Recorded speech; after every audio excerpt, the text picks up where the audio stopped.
Hello दोस्तों, नमस्कार। मैं आप लोगों का हार्दिक अभिनंदन करता हूं अपने trader by stock market YouTube channel. जो लोग फर्स्ट विजिट करें, सब्सक्राइब वगैरह कर लीजिए, बेल आइकन वगैरह प्रेस कर लीजिए। ये अपना टेलीग्राम है तो टेलीग्राम जरूर प्रेस कर लीजिए। तो आज देखते हैं प्रॉफिट बुकिंग कर पाते हैं कि नहीं कर पाते हैं, ये तो समय बताएगा। और ये अपना स्विंग है, ये शॉर्ट स्विंग है।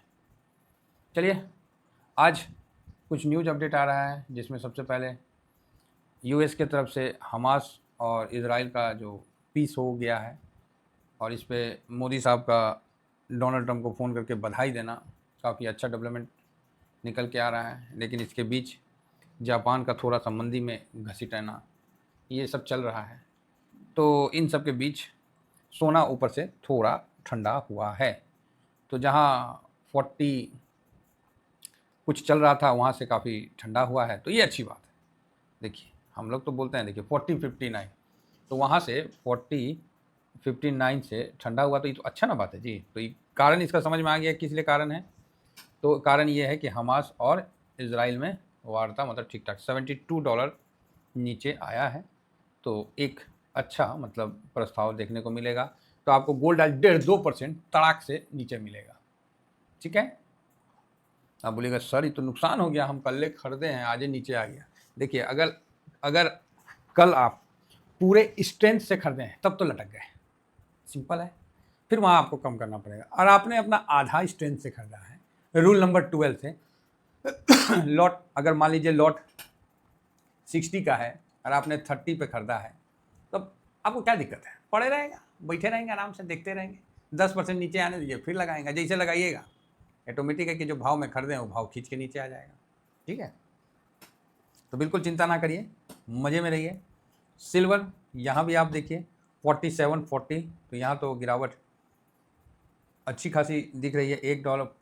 $1 के पास यहाँ गिरावट हो चुका है। 47.40, $1.17 के आसपास गिरावट हो गया, जो कि आपको 2.5% के आसपास दिखेगा। तो सिल्वर अगर 2-2.5% माइनस खुलता है तो आपके सामने रहेगा। तो इसके बाद प्रॉफिट बुकिंग भी आएगा, तो इस पर भी आप ध्यान जरूर रखिएगा। ठीक है, तो गोल्ड सिल्वर का ये है। तो बहुत दिन से बढ़ रहा था, तो थोड़ा सा अगर शांति होता है तो बढ़िया है। इस जगह डॉलर इंडेक्स धीमा धीमा करके ऊपर की तरफ निकल गया है। अब ये देखना है कि ये 100 क्रॉस करता है कि नहीं करता है। फिलहाल तो वापस से ढुस होता हुआ दिख रहा है। और एक अच्छी बात आपको पता है कि भारत जो है, रसिया ने भारत को क्रूड ऑयल पे और डिस्काउंट दे दिया, $1 के $2 का और डिस्काउंट दे दिया। अब इससे क्या हुआ, भारत को रसिया का तेल सस्ता मिल रहा है। तो इस बार में भी रिकॉर्ड परचेजिंग का चांस बन रहा है। ठीक है, पहली बात तो ये। दूसरी बात, पहले भारत रुपया में या दिरहम में पेमेंट करता था। काहे तो चाइना में करता नहीं था, बोलता था कि चाइना में हम नहीं करेंगे, चाइना के साथ संबंध ठीक नहीं है। लेकिन अभी के टाइम में भारत जो बोल रहा है कि नहीं ठीक है, और जो पैसा है वो मतलब कर रहा है, युआन के थ्रू भी रसिया में जा रहा है। तो ये एक अच्छी डेवलपमेंट आपको चाइना के लिए भी है और उसके लिए भी है, इंडिया के लिए भी है। इंडिया से फ्लाइट भी उड़ने लगा, मोदी साहब भी घूम के आ गए। तो ये सब अच्छा डेवलपमेंट निकल के आ रहा है। तो ठीक है, कोई प्रॉब्लम नहीं है। तो यहाँ पर ही भारत के लिए एक मतलब सही हिसाब किताब आ रहा है। तो वही है ना, जब सही आ रहा है तो बढ़िया है। तो इसके बीच में डोनाल्ड ट्रंप के कई मंत्री जो हैं, डोनाल्ड ट्रंप पे भी दबाव बना रहे हैं कि भाई आप इंडिया को इतना दूर कर रहे हो। वो चाइना, रसिया और इंडिया अगर तीनों मिल गया ना तो आपका बत्ती बंद कर देगा। तो ये भी ट्रंप को समझाया जा रहा, पता नहीं पाकिस्तानी वाले लॉबी ज़्यादा हायर कर लिए हैं, जिस कारण से वो सिर्फ पाकिस्तान का ही सुन रहा है ना। मतलब जो चमचे हैं वो पाकिस्तान ने ज़्यादा हायर कर लिए हैं, तो पाकिस्तान का ही चुन रहा, बस वही बात है। फिलहाल आइए, डॉलर रुपया, जो रुपया है डॉलर के मुकाबला ठीक है 88.80 है। मतलब डॉलर मजबूत है तो ये कमज़ोर है। अब FIS धीमा धीमा आना शुरू करेंगे, 99 के ऊपर FIS आना शुरू कर देंगे। तो यहाँ फिलहाल अच्छा, कल UK के जो हैं उनसे, प्रधानमंत्री क्या नाम है, जॉर्डन, उनसे अभी ट्रम्प अपना मोदी साहब का काफ़ी मुलाकात हुआ है। उन्होंने भारत का जो सिंदूर, ऑपरेशन सिंदूर, बालाकोट, इसमें जो एयर फाइटिंग देख के उन्होंने कहा है कि अपने इंडियन पायलट को कि भाई जो रिटायर्ड कर गए हैं या जो सर्विस में है वो ब्रिटेन के पायलट को मतलब फ्लाई करना सिखाएं। क्योंकि आप लोगों ने लो टेरिटरी में जो काम किया है और जो पाकिस्तान को घुस के मारा है, तो भाई हमको आप सिखलाइए, हम आपसे सीखेंगे। ठीक है, ये कौन कह रहा है? ब्रिटेन कह रहा है। तो पाकिस्तान को अब समझ में आ जाना चाहिए कि वहाँ तो एक कहावत है ना, लाहौरी चूरन बेचा जाता है। लाहौरी चूरन बहुत फेमस है पाकिस्तान में। चूरन बेचेंगे वो, समझे? कोई बात का वो नहीं रहेगा, बस झूठ पे झूठ। एक झूठ को छुपाने के लिए 100 नहीं, वो 1000 झूठ बोल देंगे। बाद में आप बोलिएगा अरे बात क्या था भाई, बातें कुछ नहीं था, झूठ पे झूठ, झूठ पे झूठ, झूठ पे झूठ। लाहौरी चूरन बेचे जाए, बेचे जाए। बोलते भारत का 5 राफेल गिरा दिया। तो क्या अमेरिका सेटेलाइट इमेज नहीं दे सकता है? भारत तो क्लियर किया कि राफेल जब मिसाइल आ रहा था, भारत पे आए, भारत के राफेल पे मिसाइल आया तो भारत ने एक पार्ट, एक इंजन जो होता है क्या, उसको अलग कर दिया जाता है कि प्लेन जा रहा है, अगर इसके इसके प्लेन है, इसके ऊपर मिसाइल मान लीजिए ऐसे आ गया, तो प्लेन का कुछ पार्ट है वो अलग हो जाता है और वो इस यहाँ पर ऐसे चलता है और यहाँ से भी इंजन की तरह रहता है। तो मिसाइल गर्मी लेके इसमें ठोक देता है और प्लेन यहाँ से फ्लाई करके आगे चला जाता है। ठीक है, तो ये सब अब एनिमी को लगेगा कि उसने प्लेन मार के गिरा दिया, तभी तो राफेल लिया गया था। नहीं तो F-35 ले लेते हैं उससे, अमेरिका से। तो राफेल क्यों लिए थे? फ्रांस का टेक्निक, यही कुछ खासियत था उसमें, तभी तो लिया गया था। तो ये चीज़ समझिए कि पूरा वर्ल्ड में इंग्लैंड भी आके जब भारत से इन चीज़ों को पूछ रहा है और मतलब सिखाने के लिए कह रहा है, तो मतलब भारत जीता है ना। सबको पता है कि पाकिस्तान लाहौरी चूरन बेच रहा है और ट्रम्प साहब भी मज़े ले रहे हैं, वो भी पाकिस्तान को सपोर्ट क्या करना, मज़े ले रहे हैं।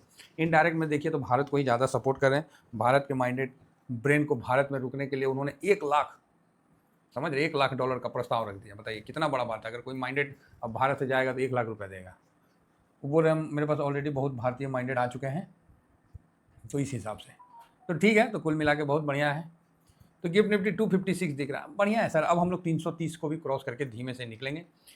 देखिए अब सोना चांदी नीचे की तरफ अगर आता है तो अच्छी बात है, और हम लोग धीरे से ऊपर निकलेंगे तो अच्छी बात है।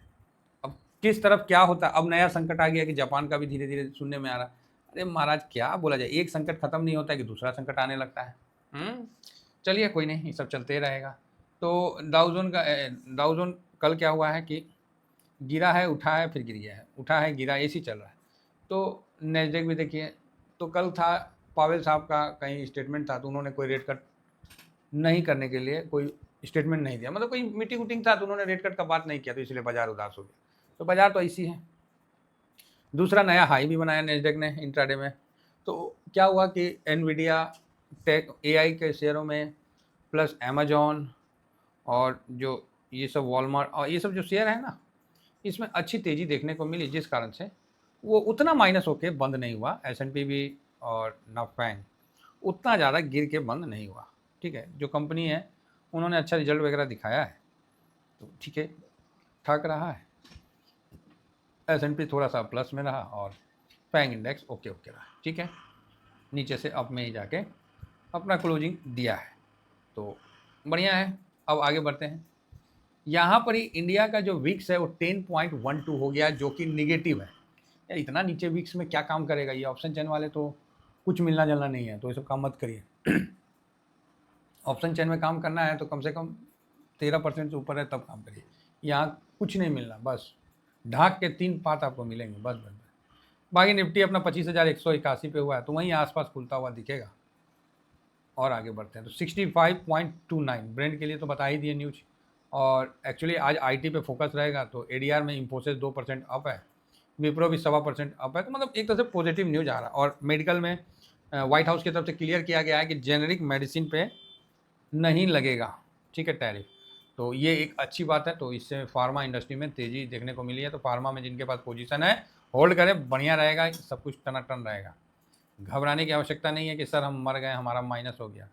एकदम होल्ड रखिए। और हो सकता है कि देखिए फूफा खाली बेचने रोकेंगे ना, हम पहुंच जाएंगे 26 हाई पे पहुंच जाएंगे। खाली वो बेचना रोकें, खरीदे मत, खाली बेचना रोक दें तो उसी में हम पहुंच जाएंगे। फिलहाल 22.27 पे है। इसको अभी हम थोड़ा सा न्यूट्रल रख रहे हैं, काफ़ी लंबा समय से हो गया, ज़बरदस्ती माइनस करके अभी फ़ायदा नहीं है, कर देंगे इसको माइनस। कुछ तो लचीलापन रखना चाहिए ना। तो अच्छी बात है। तो सोने चांदी में आज थोड़ी सी राहत वाली खबर आ रही है, तो एक पॉजिटिव संकेत के तौर पे देखा जा रहा है। अच्छा, अब आइए इंडेक्स का पोजीशन। तो कल FIS ने खरीदारी किया है। हाँ, खरीदारी ज़्यादा नहीं है, थोड़ा खरीदारी है, लेकिन खरीदारी उन्होंने किया है। ठीक है, 1308 करोड़, तो उन्होंने थोड़ा सा खरीदारी किया है, तो अच्छी बात है। अब इसी बीच उन्होंने इंडेक्स पोजीशन में कोई बहुत बड़ा तो नहीं खरीदारी किया, लेकिन थोड़ा बहुत, मतलब बिल्कुल साइलेंट है इंडेक्स फ्यूचर में। लेकिन अब क्या है, आज इंडेक्स फ्यूचर बढ़ाने का वो प्रयत्न करेंगे। अगर आज करते हैं तो गलत नहीं है मेरे हिसाब से, बिल्कुल सही है। अगर आज वो करते हैं तो आप बोलोगे कैसे सर? हाँ, आज वो इंडेक्स फ्यूचर में खरीदना चाहिए। अगर वो खरीदते हैं तो समझिए कि डाटा के गन्ना जो है उस हिसाब से सही चल रहा है। 7.48% माइनस ये DIS 69.85 माइनस इतना परसेंट, अच्छा 85 है, हाँ, माइनस 62%, पब्लिक 75.08 माइनस 03%, और प्रो में 59.16 माइनस 0.95%। सर यहाँ पर ही आप ये देख रहे हैं कि आज FIS को आना पड़ेगा। अगर आज FIS नहीं आता है तो ये बड़ी विडंबना वाली बात है, क्योंकि खरीदारी होना चाहिए।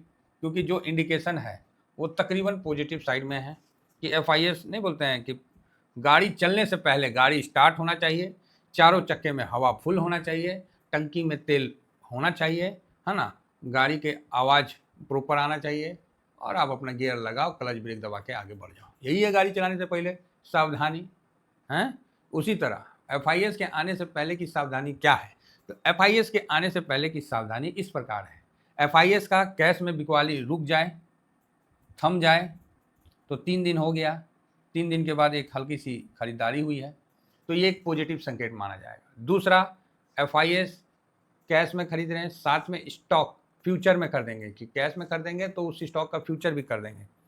यहाँ देखिए, ठीक है, ये FIS तकरीबन बड़े स्टॉक खरीदते हैं, छोटे मोटे में फालतू का ये अपना पैसा ज़्यादा नहीं इन्वेस्ट करते हैं, तो यहाँ आपको फ्यूचर भी खरीदता दिखा जा रहा है। तीसरा, FIS जो है इंडेक्स फ्यूचर भी लॉन्ग करेंगे, निफ्टी का रहेगा तो इंडेक्स फ्यूचर भी कैश में कर देंगे, तो इधर फ्यूचर और इंडेक्स फ्यूचर दोनों में कमाने का कोशिश करेंगे। स्टॉक फ्यूचर में भी कमाने का कोशिश करेंगे और इंडेक्स फ्यूचर में। मान लीजिए अगर रिलायंस खरीदें, एगो बात हम कह रहे हैं, रिलायंस में अगर वो डाल दिए, मान लीजिए 20,000 करोड़ रुपये डाल दिए, तो रिलायंस ऊपर जाएगा, तो रिलायंस का स्टॉक फ्यूचर कर देंगे। जब रिलायंस के स्टॉक फ्यूचर पहले से कर देंगे तो उसमें उनको बेनिफिट होगा। साथ ही रिलायंस किसका निफ्टी का पार्ट है, तो निफ्टी का भी स्टॉक फ्यूचर कर देंगे, निफ्टी का भी इंडेक्स पोजीशन में लॉन्ग करेंगे, जिससे क्या है कि एक रिलायंस खरीदने से उनको लॉन्ग में भी बेनिफिट मिल गया इंडेक्स में, साथ में रिलायंस का पर्टिकुलर शेयर के फ्यूचर में भी बेनिफिट मिल गया। तो मतलब इस तरह से वो आगे चलते हैं।